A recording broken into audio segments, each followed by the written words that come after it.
सो जैसा हम हैं, परमेश्वर हम चाहता है कि हम उसी प्रकार से देखें या उसी प्रतिरूप में आप देखने पाए। ओके, सो यहाँ पर परमेश्वर का वचन किसी प्रकार से बोलता है, प्रभु यीशु मसीह को जब हम देखेंगे तो वहां पे कोई बदलाव, कोई परिस्थिति बदलाव नहीं रहेगी। प्रभु यीशु मसीह जैसा दिखता है हम उसी प्रकार से उसे देख पाएंगे। उसमें कोई बदलाव नहीं होगा, उसमें कोई परिवर्तन नहीं होगा, इसमें किसी प्रकार का वहां पे कोई कह सकते हैं विचारों का या तो देखने का जो नजरिया जो है वो कोई बदलाव के रूप में नहीं होगा। हम जिस प्रकार से प्रभु यीशु मसीह के बारे में वचन के रूप में पढ़ते हैं, क्योंकि हमने देखा नहीं है, हमने वचन में जाना है, हमने प्रार्थना में जाना है, हमने उसका अनुभव किया है, हमने उसका एक्सपीरियंस किया, जिसे हम कहते हैं हिंदी और इंग्लिश के अनुसार। जिस प्रकार से आपने मसीह को गवाही के रूप में देखा है या प्रभुता दीदी के माध्यम के द्वारा गवाही, भाई परमेश्वर इस प्रकार से कार्य करता है तो उस प्रकार से सुंदर भी होगा, उस प्रकार से तो सामर्थ्य परमेश्वर होगा। सो जिस प्रकार से हम मनों में विचार करते हैं, जिस प्रकार से हमने प्रतिरूप बना के रखा हुआ है, जिस प्रकार से हमने निरंतर प्रभु यीशु मसीह के बारे में जाना है, वो वैसा ही दिखेगा जब हम उसके समक्ष जाएंगे, उसमें कोई बदलाव नहीं होगा। सो बाइबल जिस प्रकार का प्रभु यीशु मसीह का प्रकटीकरण करती है, उसी प्रकार से हम उस प्रभु यीशु मसीह को वहां पे सामने देखने पाएंगे।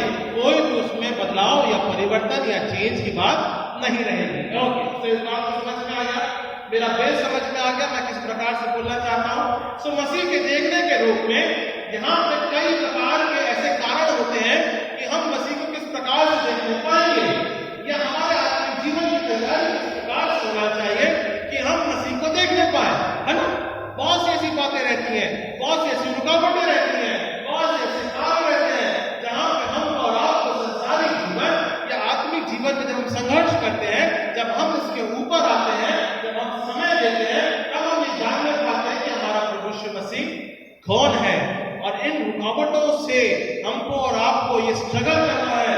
ये 2024 का समय इन तमाम स्ट्रगलों से या फिर समस्याओं से हमें आगे बढ़ते हुए ये जानना है कि हमारा प्रभु यीशु मसीह कैसा दिखता है, या हम किस प्रकार से मसीह में आगे बढ़ते हैं या देखने हम पाएंगे। सो बहुत सी ऐसी बातें हैं जहां पे हम इस बात को देखते हैं, समझते हैं, और कुछ बातों के माध्यम के द्वारा हम इसके ऊपर विचार भी करेंगे।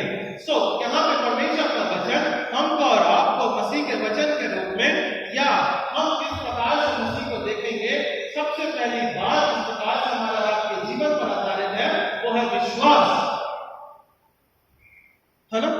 हमारा विश्वास का केंद्रीकरण या हमारे विश्वास का दृढ़ीकरण या हमारे विश्वास के जीवन की चाल किस प्रकार से है, तभी हम मसीह को हम देखने पाते हैं। सो विश्वास का होना बहुत जरूरी है।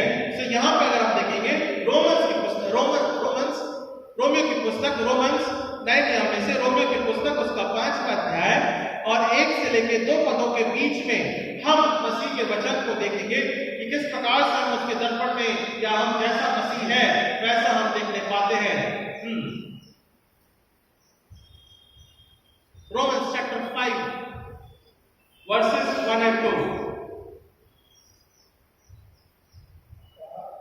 सो जब हम विश्वास से धर्मी ठहरे हैं तो अपने प्रभु यीशु मसीह के द्वारा परमेश्वर के साथ मेल रखें, जिसके द्वारा विश्वास के कारण उस अनुग्रह तक जिसमें हम बने हैं हमारी पहुंच भी हुई और परमेश्वर की महिमा की आशा पर घमंड करें। क्या लिखा हुआ विश्वास की दौड़ के बारे में लिखा, जिसके द्वारा विश्वास के कारण अनुग्रह तक जिसमें हम बने हैं। बराबर है। आपका हमारा जो बनाव है, हमारा और आपका जो जीवन का प्रकटीकरण है वो विश्वास के माध्यम के द्वारा है। और जब वो विश्वास हमारे साथ बना रहता है तो वहां पे 2 बातें होती हैं। वहां पे 2 बातें किस बात को प्रकट करती है, महिमा की आशा पर हम घमंड करते हैं। महिमा जो उसके नाम की महिमा के तहत हम जुड़ने पाते हैं, विश्वास के माध्यम के द्वारा हम महिमा में बने रहते हैं और आशा मसीह के ऊपर हम प्रकट करते हैं। ठीक है ना, क्योंकि हम तो इस प्रकार से वचन को पढ़ते हैं क्योंकि हमने प्रभु यीशु मसीह को नहीं देखा है, पर हम ये आशा रखते हैं कि वो महिमा में परमेश्वर है जिसके द्वारा मेरे जीवन का उद्धार होता है। बराबर है। तभी हम इस दौड़ को विश्वास के द्वारा पूरी करते हैं, आशा के माध्यम के द्वारा पूरा करते हैं, तब हम मसीह को रहेंगे, तब उसे हम साक्षात देखने पाएंगे। सो हमारी पहली दौड़ क्या बताती है?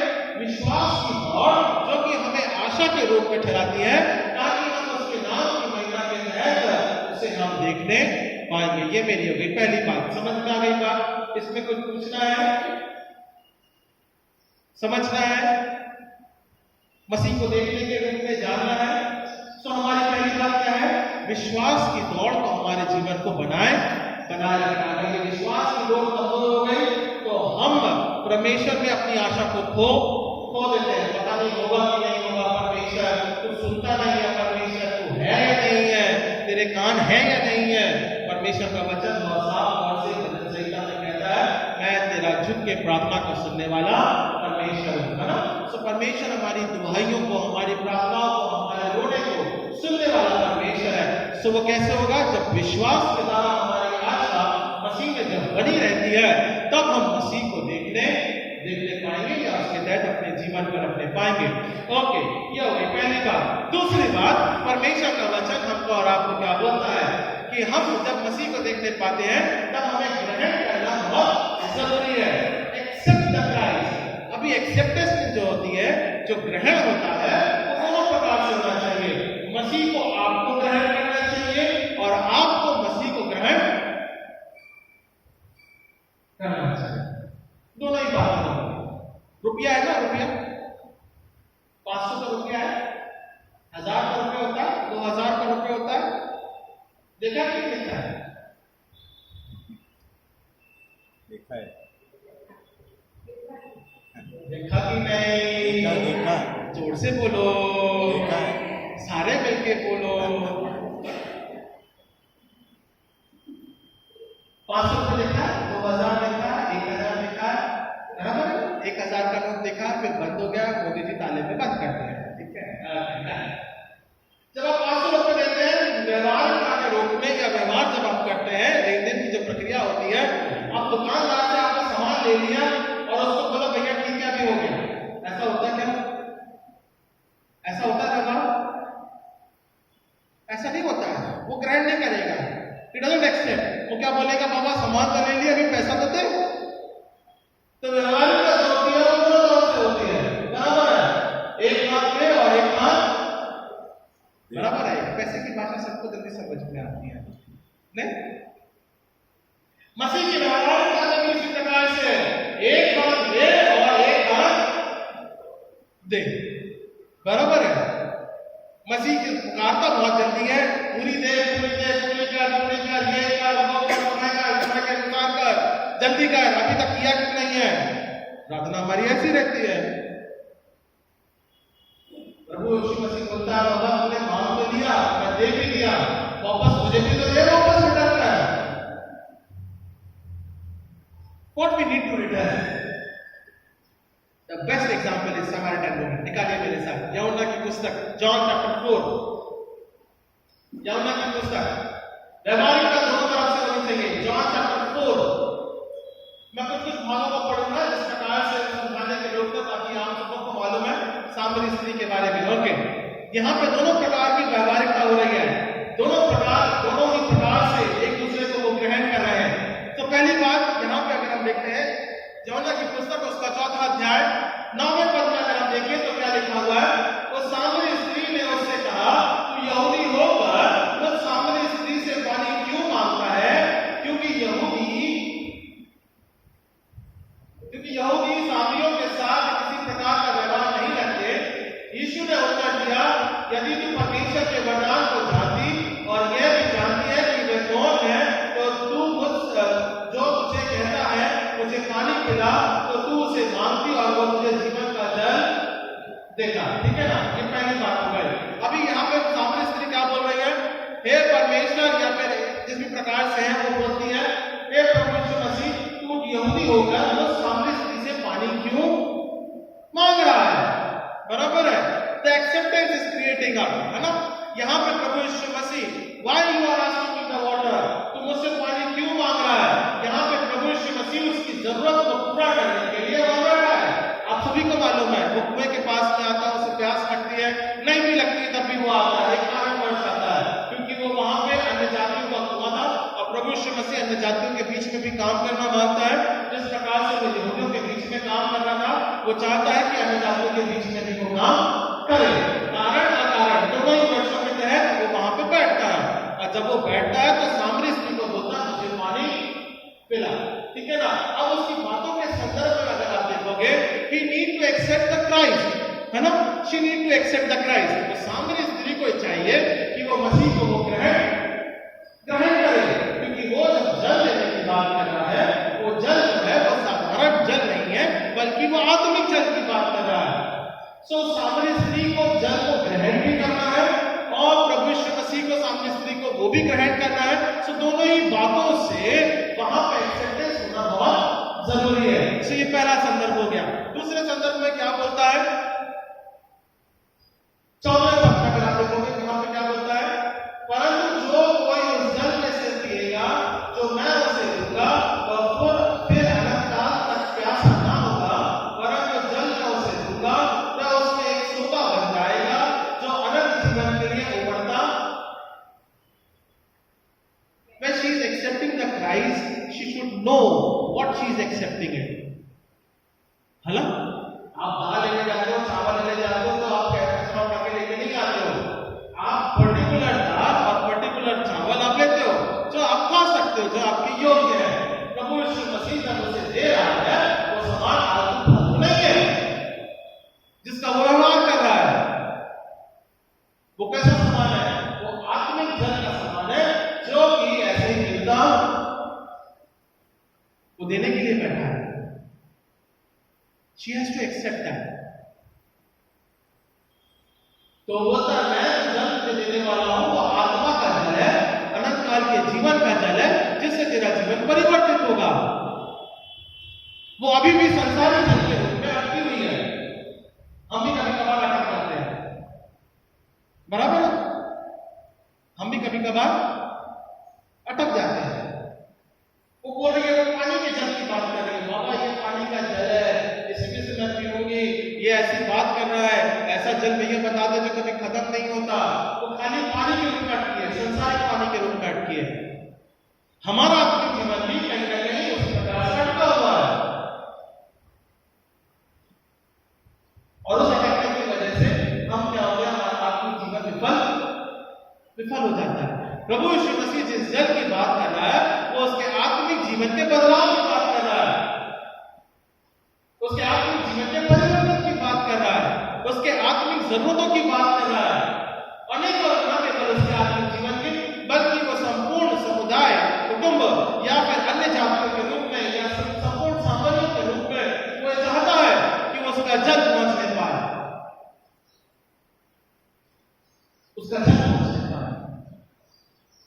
That's what he is giving.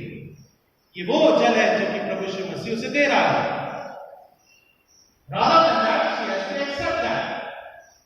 अब उसे वो ग्रहण करना बहुत जरूरी है। ओके, सो 23वें पद में अगर आप देखोगे, उसके प्रत्युत्तर में क्या लिखा है, परंतु वह समय आता है और आती है जिसने सच्चे भक्त पिता की आराधना आत्मा और सच्चाई से करेंगे, क्योंकि पिता अपने लिए ऐसे आराधकों को, Jesus is ready to accept us. वो हमको और आपको इसी प्रकार से हम जैसे भी हैं, परमेश्वर हमें आराधना के द्वारा ग्रहण करता है, अपने सच्चे आराधकों को ढूंढता है, ताकि वो उसके द्वारा उद्धार को प्राप्त कर सके। सो प्रभु यीशु मसीह का कार्य समाप्त। अब सामरी स्त्री का कार्य क्या होगा, देखिए, whether she is accept or not, यहाँ पे 29वें पद में लिखा है, 29 वर्ष में। मैं पूरा भाग नहीं पढ़ूंगा, 29 वर्ष में एक ही भाग को मैं पढ़ूंगा, ताकि उसमें समझ जाएगा कि आपने क्या समझाया या सीखा है। 29 वर्ष, आओ एक मनुष्य को देखो जिसने सब कुछ जो मैंने किया मुझे बता दिया, कहीं यही तो क्या लिखा है,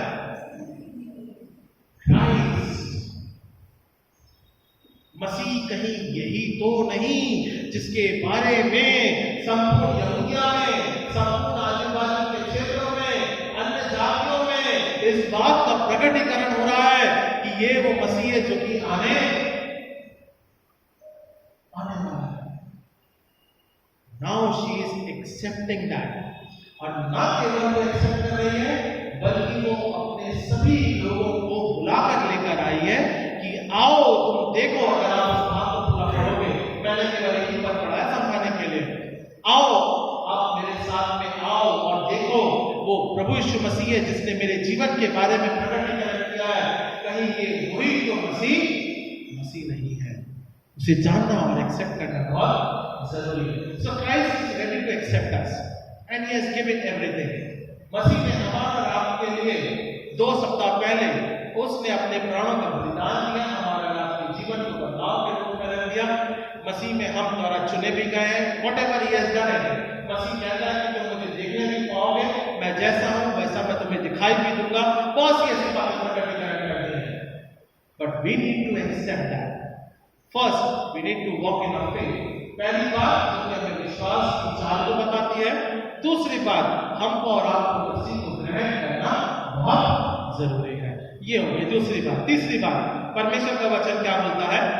मसीह को देखने के रूप में अपनी नींव को हमें तैयार करना है। The foundation of our life, the foundation of Christian life should be strong.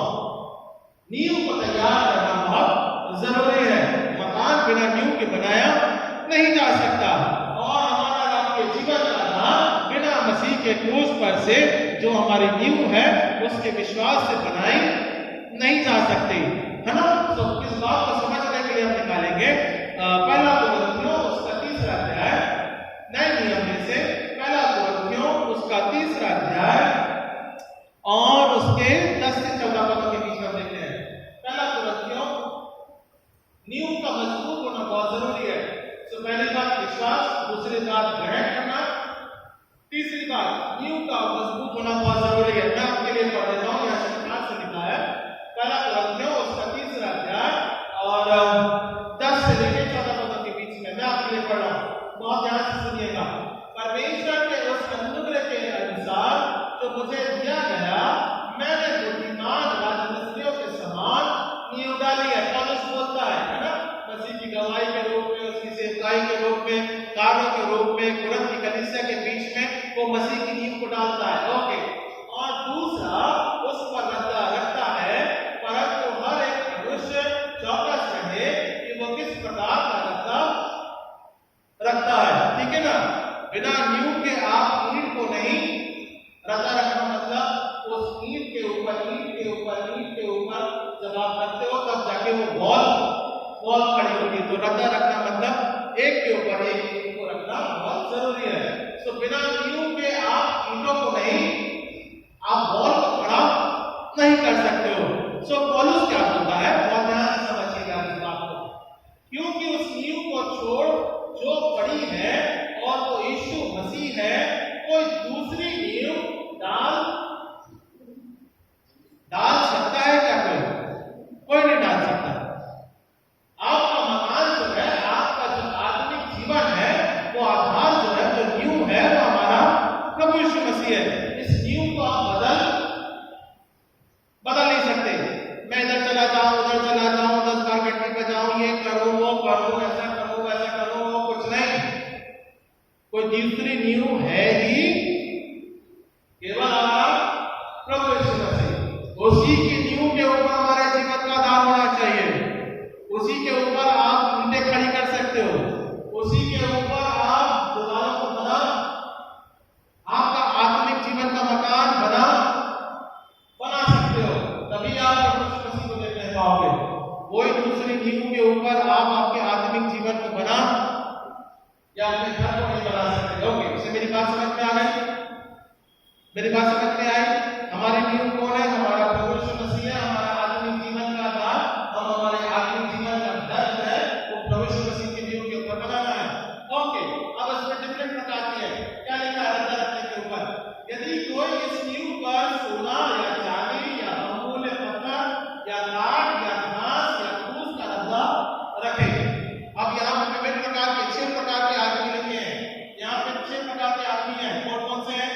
सोने, चांदी, बहुमूल्य पत्थर, काठ, घास, भूसा का रद्दा रखे।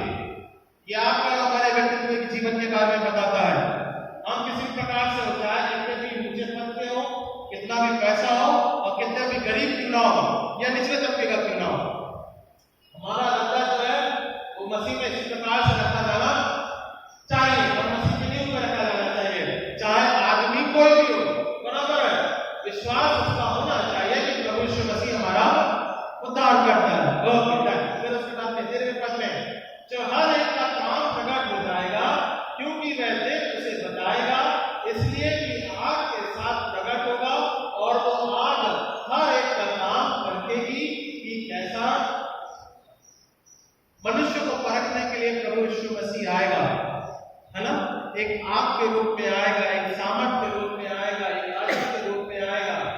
और जो लोग जो अपनी नींव के अनुसार या प्रभु यीशु मसीह की नींव के अनुसार अपने हृदय को या अपनी ईट को या अपने आत्मिक जीवन पर रखा है, उसको वो परखेगा, हमारे आत्मिक जीवन को वो परखेगा कि बराबर है या नहीं, और अगर बराबर है तो हमें क्या करेगा, अपने साथ अपने स्वर्गीय लोक में ले जाएगा, और जो बराबर नहीं है उसे वो क्या करेगा,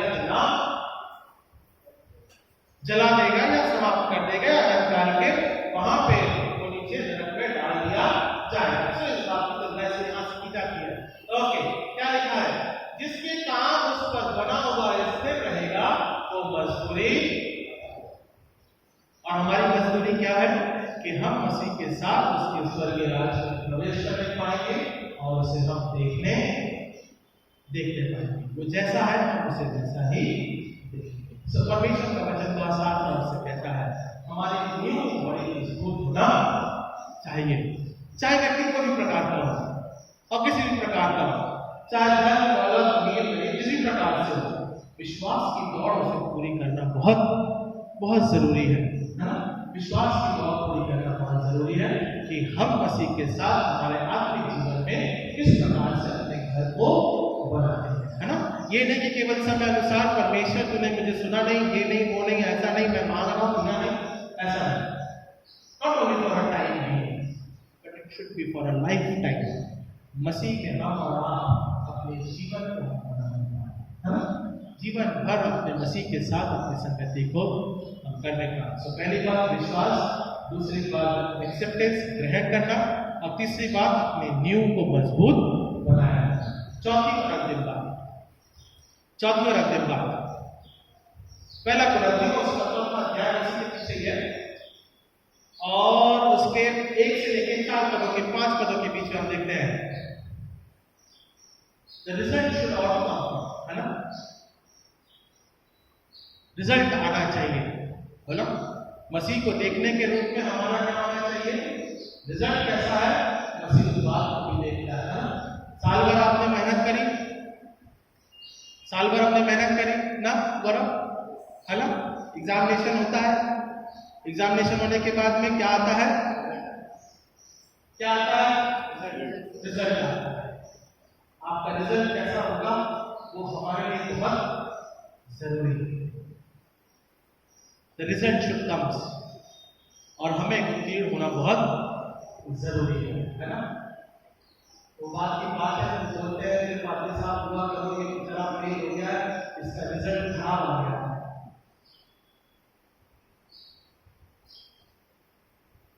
आज के द ग्रेस इज टुडे, है ना, मसीह ने हमें और आपको जीवन में जो कार्य करने के लिए दिया है, पास फेल जो भी है भैया, अभी सुधार लो अपना रिजल्ट, आगे से रिजल्ट सुधारने की बहुत तकलीफ हो जाएगी, रिजल्ट का होना बहुत जरूरी है। ओके, सो परमेश्वर हमको और आपको प्रतिफल के रूप में देता है। क्या लिखा हुआ है, प्रतिफल हमारा किस प्रकार से रहता है। पहला कुरिन्थियों उसका 4वां अध्याय और 1 से लेकर 5 पदों के बीच में मैं आपके लिए पढ़ देता हूं प्रतिफल के बारे में, रिजल्ट के बारे में। मनुष्य हमें मसीह के सेवक और परमेश्वर के भेदों के भंडारी समझे, फिर ये भंडारी में ये बात देखी जाती है कि वह विश्वास योग्य, what should be the result, हम कैसे हो सके, विश्वास से योग्य हम बने रह सके, है ना। ये परमेश्वर मसीह चाहता है, वो उसका आउटकम होता है, हमारे जीवन का आउटकम ऐसा होना चाहिए कि हम उसमें विश्वास से योग्य बने रह सके। ओके, अब क्या लिखा है, परंतु मेरी दृष्टि में यह बहुत छोटी बात है कि तुम या मनुष्य का कोई न्यायी मुझे परखे वरन मैं स्वयं अपने आप को नहीं परखता। है ना? टीचर जो होता है वो बच्चे की कॉपी चेक करती है, बराबर है डॉक्टर साहब? आप उसे परखते हो, उसके साथ जब मेहनत करेंगे उस परखने के माध्यम से जाना उसे 10 में से 9 मिलेगा, 8 मिलेगा, 2 मिलेगा, 3 मिलेगा, वो परखा जाएगा। बराबर है? पर हमारे आत्मिक जीवन का जब रिजल्ट निकलेगा तब वो पौलुस बोलता है कि मैं उसका परखने वाला नहीं हूं, या कोई और दूसरा मनुष्य मेरे आत्मिक जीवन को नहीं परखेगा। मेरा परखने वाला जो है, जो मेरा रिजल्ट देने वाला है, वो मेरा कौन होगा? प्रभु यीशु मसीह होगा। ये बात समझ में आ गई वचन में से? ओके, मैं आगे पढ़ते करता हूं। क्योंकि मेरा मन मुझे किसी बात में दोषी नहीं ठहराता, परंतु इससे मैं निर्दोष नहीं ठहरता, क्योंकि मेरा परखने वाला कौन है? मेरा परखने वाला मेरा प्रभु है। सो मैं दोषी हूं या नहीं हूं, इससे कोई दूसरा व्यक्ति मुझे नहीं बताएगा। मेरा जो परखने वाला है, जो मेरा रिजल्ट का देने वाला है, वो मेरा प्रभु है। मैं मेरे प्रभु के सामने अपने जीवन को किस प्रकार से रखता हूं, ये मेरे लिए बहुत जरूरी है। ओके, फिर उसके बाद में 5वां अंतिम पद, इसलिए जब तक प्रभु ना आए समय से पहले किसी बात का न्याय न करो, वही अंधकार की छिपी बातें ज्योति में दिखाएगा और मनों के अभिप्रायों को प्रकट करेगा। तब परमेश्वर की ओर से हर एक की प्रशंसा होगी। सो प्रभु में उसे देखने के द्वारा उसके नाम की महिमा के तहत हम और आप हमारे आत्मिक जीवन को दृढ़ता के रूप में, या अपनी नींव के द्वारा, या अपने ग्रहण करने के द्वारा, या अपने विश्वास की चाल के द्वारा, ये 4 बातें प्रभु यीशु मसीह हमारे देखने के रूप में प्रकट करता है कि हम मसीह को उसी प्रकार से देखने पाएंगे। सो अंतिम बात कह के मैं समाप्त करूंगा। इसी रीति से प्रभु के साथ हम रहने पाएंगे। कहाँ आशा देता है? पहला थिस्सलुनीकियों उसका 4वां अध्याय 17वें पद में ये मसीह में आशा देता है कि हम उसके साथ रहने पाएंगे। है ना? इसी वचन के तहत विश्वास में अपनी दौड़ को हम पूरी करें और मसीह को हम देखने पाए, जिस प्रकार से यूहन्ना की पहला यूहन्ना उसका 3वां अध्याय और 2 पद में इस बात का अंकित होता है। सो परमेश्वर के वचनों के द्वारा हम सबों को आशीष प्रदान करें। आइए प्रार्थना करें। महान और जितना मेरे कार्य पिता परमेश्वर, आपके नाम को धन्यवाद देते हैं पिता। तो पिता परमेश्वर सामर्थ्य परमेश्वर है, अपनी दया के माध्यम के द्वारा हमारे आत्मिक जीवन की अगुवाई करने वाला केवल कोई हमारा परमेश्वर है। सौ धन्यवाद देते हैं आपकी दया इसी प्रकार से मनुष्य जीवन के साथ विश्वास के रूप में, दौड़ के रूप में पिता बनी रहने पाए, ताकि पिता परमेश्वर जो हमारा परखने वाला परमेश्वर है, तो हमारे जीवन का पिता परमेश्वर उद्धार करता है। सो इस बात को विश्वास रखते हैं। उद्धारकर्ता प्यारे बेटे प्रभु यीशु मसीह के नाम से मांगते हैं, उसने कबूल किया जिस प्रार्थना करने को। आमीन। हमारी कलीसिया इस प्रकार से